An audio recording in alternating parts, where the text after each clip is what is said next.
Bienvenue dans le vestiaire avec Nicolas Saint-Pierre. C'est le temps de parler football avec notre ami Mark Schreibert.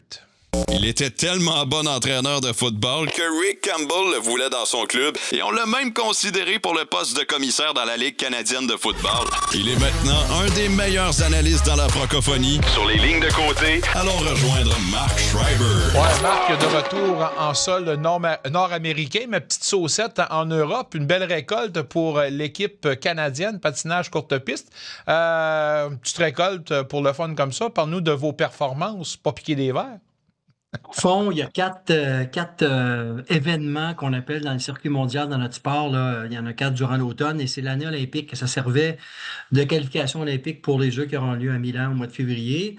Et puis, durant ces 4 événements-là, comme dans tous les sports d'hiver, il y a des globes de cristal. Il y a un pour les hommes, un pour les femmes, puis un aussi pour le total des points par équipe. On a ramassé tous les 3.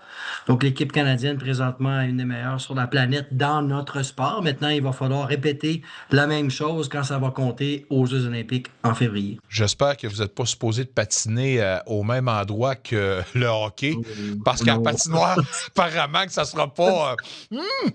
On n'est même pas sûr d'avoir quelque chose potable. Écoute, on était là l'année passée, on fait une Coupe du Monde test. Puis nous autres, l'aréna est déjà prête, ça existe depuis longtemps, c'était super. Mais on est allé visiter le site, puis ils nous ont dit « c'est là qu'il va y avoir du hockey. » Ah, OK, c'est bon. Ça ressemble à une grange, style. Oh my. Mais félicitations à l'équipe nationale, vous le méritez. Puis un gros travail avec une grosse équipe dont tu fais partie à part de ça, alors chapeau. Écoute, je ne veux pas faire de la controverse, mais on va revenir sur le match du lundi soir, si tu le permets. Les Patriots qui l'emportent, il y en a qui vont dire, un peu comme les Raptors, qu'ils profitent d'un calendrier favorable, mais ça prend des victoires, puis ils le font en ce moment. Mais avant de parler de ce que tu as vu, en fait, dans l'ensemble, parlons de l'incartade qu'on a osé sur le porteur, sur le quart, Jackson Dart, la mise en échec, le frapper selon plusieurs. On se demande si c'était légal ou pas. Pour moi, c'était dans les règles de l'art, c'était légal, puis il n'y a pas de controverse là-dedans. Vois-tu les choses de la même façon? Tu sais, au fond, ce qui arrive, c'est que depuis quelques saisons, on essaie de protéger les carrières. On voit la séquence pour ceux qui sont dans le visuel avec nous.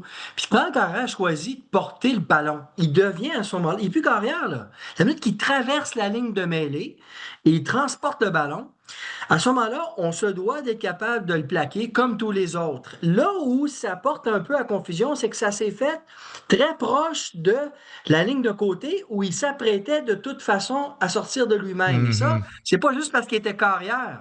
On protège maintenant tous les joueurs contre ce type de contact-là où le jeu est pratiquement terminé. Donc pour moi, ce n'est pas une question de jeu vers un carrière, mais plutôt la protection des joueurs à l'offensive en général. Ben, on verra si Dart pourra apprendre de cette sortie et pourra peut-être être plus discipliné à rester dans la pochette. Donc, quand même, une belle victoire pour les Patriots qui demeurent dominants. Qu'est-ce qu'on retient d'une soirée comme celle-là?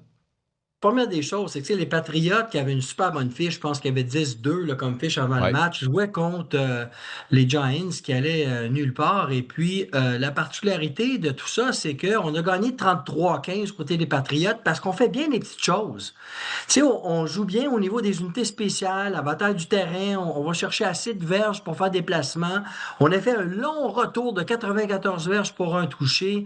Donc, on fait bien les petites choses sur les unités de beauté. Et puis, à défensive, on joue vraiment bien contre la passe. On a limité les Giants qui se débrouillent bien par la passe à 128 verges. Donc, tu as raison. Maintenant, il va falloir voir les Patriots contre une des grandes équipes de la Ligue parce qu'ils ont eu peut-être un calendrier plus simple. Au football, la particularité, c'est que tu n'as pas le temps de jouer contre tout le monde. Il y a plus de 30 équipes. Et là, déjà, ils ont joué 13 matchs. Il y a encore la moitié des équipes qu'ils n'ont pas vues. C'est difficile de vraiment comparer les équipes entre elles-mêmes avant qu'on arrive aux séries de fin de saison.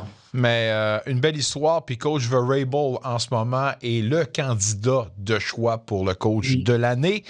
À voir maintenant s'il perdra ou il gardera cette couronne. Maintenant, la semaine numéro 13 est derrière nous. Il y a quand même des matchs surprenants, des résultats, des efforts. Ce qui a retenu ton attention, là? La première des choses, c'est que c'était le week-end de Thanksgiving américain.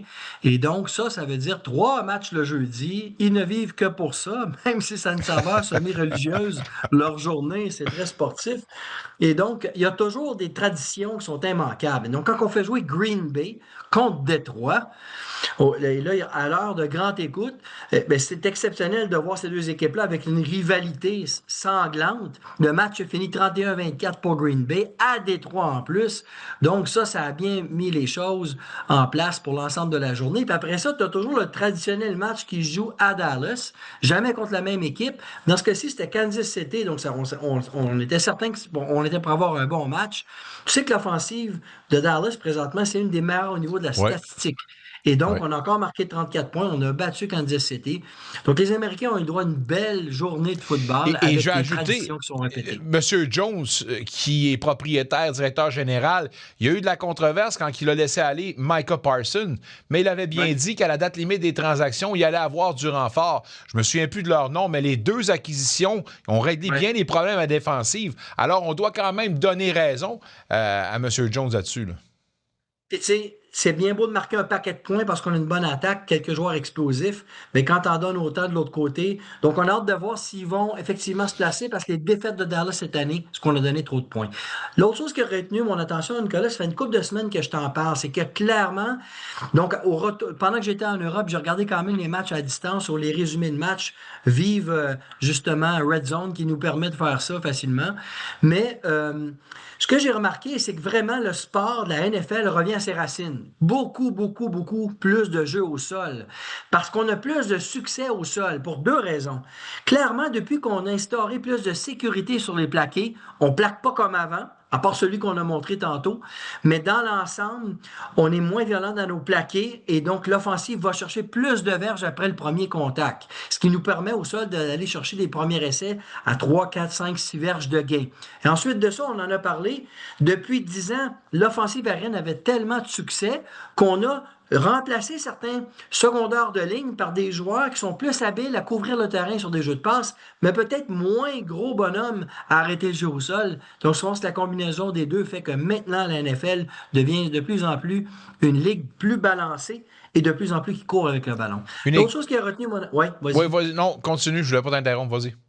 Du côté d'un match que j'avais hâte de voir, c'était Buffalo, depuis quelques semaines, commence à trouver un peu des matchs plus difficiles. Bon, on a bien joué cette semaine, mais c'était surtout la performance de Josh Allen, le carrière, qui a fait son 76e touché au sol. C'est un record de la NFL. Et donc, quand on revient... Quand ce bonhomme-là, on construit des jeux au sol pour lui, c'est sûr qu'il y a toujours le risque de le perdre, mais c'est l'ADN de cette équipe-là. L'équipe est bâtie sur le fait que le carrière, c'est une double menace où il peut passer le ballon quand il court ou encore il va foncer, puis lui, il ne va pas glisser pour éviter le plaqué. Donc, j'ai trouvé que c'était important de le mentionner. Écoute, les Colts. Oui. Les Colts, Nicolas, au début de saison, on se disait « Wow, quelle équipe incroyable! » Et là, depuis quelques semaines, on a 3 défaites dans le dernier mois. Et puis, ce qui est particulier, c'est qu'on est maintenant 2e de notre division. Mais aussi, comme on disait tantôt pour les Patriotes, j'ai commencé à regarder contre qui on a joué. Peut-être que les Colts n'avaient pas nécessairement non plus encore rencontré des équipes qui semblent être plus fortes parce qu'on ne le sait pas en début de saison. Mais hâte de voir ce qui va se passer avec cette équipe-là, qui pour moi, jusqu'à maintenant, était une surprise. Mais là, je pense qu'ils ont peut-être plafonné. Et finalement, Nicolas, qu'est-ce qui se passe dans la NFC West? Il y a 3 équipes qui ont des dossiers quasi identiques et exemplaires. Les Rams, 9 victoires, 3 défaites. Les Seahawks, 9 victoires, 3 défaites. Et les 49ers, maintenant, à 9 victoires, 4 défaites. C'est quand même très rare dans la même division que 3 équipes qui jouent aussi bien. Ça va être une lutte à suivre dans cette division-là. Seattle, grosse défensive de la Ligue. Les Rams qui ont perdu le dernier match contre les Panthers. Si tu contre les Panthers, je me demande si c'est pas justement le genre de match qui nous dit que peut-être qu'on surévalue les Rams. Stafford qui a eu un pick-six pour la première fois dans les 2 dernières années. Mais c'est sûr et certain que c'est une force. Voir maintenant si on est vraiment the team. Selon plusieurs, les Rams, c'est la meilleure formation du circuit. C'est le temps de mettre nos lunettes de coach, mesdames, messieurs. La fameuse chronique, mesdames, messieurs, où il s'est préparé en Europe pour nous donner son meilleur. L'importance de l'habilité de lecture des receveurs de passe. Et là, je regardais un match avec un de mes coachs pendant qu'on était là-bas. Il était en pleine nuit, évidemment, parce qu'on est toujours 6 heures à l'avance. Puis là, j'arrêtais pas de dire, regarde le receveur comme il court intelligemment parce qu'il lit ce qu'il y a devant lui. Il disait, voyons, le carrière, il se fait donner un tracé, il court, puis si le ballon est là, il l'attrape, puis c'est tout. Oh, mon Dieu, pas du tout. Il n'y a pas que le carrière qui fait des lectures sur le terrain. Regardez bien ça. Sur chaque jeu de passe, si tu as 4 ou 5 receveurs de passe, c'est vrai qu'ils ont des tracés prédéterminés. Je vais courir 5-10 verges vers l'avant, ensuite je vais faire un crochet à l'intérieur ou peu importe. Par contre, quand je vais changer de direction et pendant que je cours, je me dois de regarder ce que la défensive fait. Est-ce qu'il y a quelqu'un qui me suit pas à pas?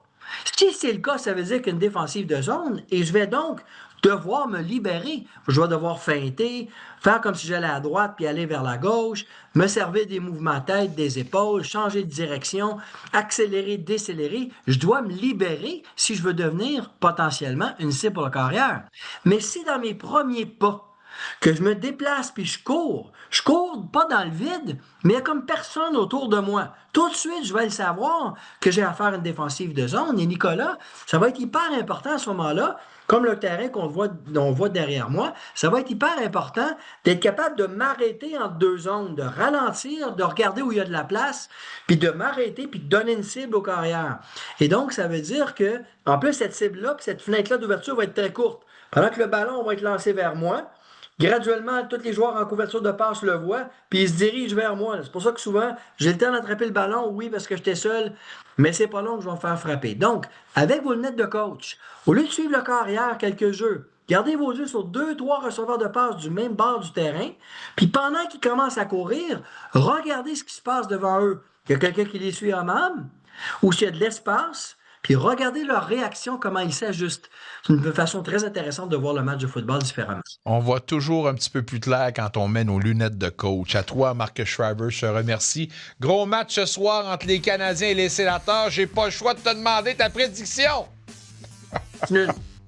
Un match nul. Un vrai politicien. Je te laisse. Bon match, mon ami. À la semaine prochaine. Allez, bonne semaine. Un retour sportif 100% local dans le vestiaire avec Nicolas Saint-Pierre.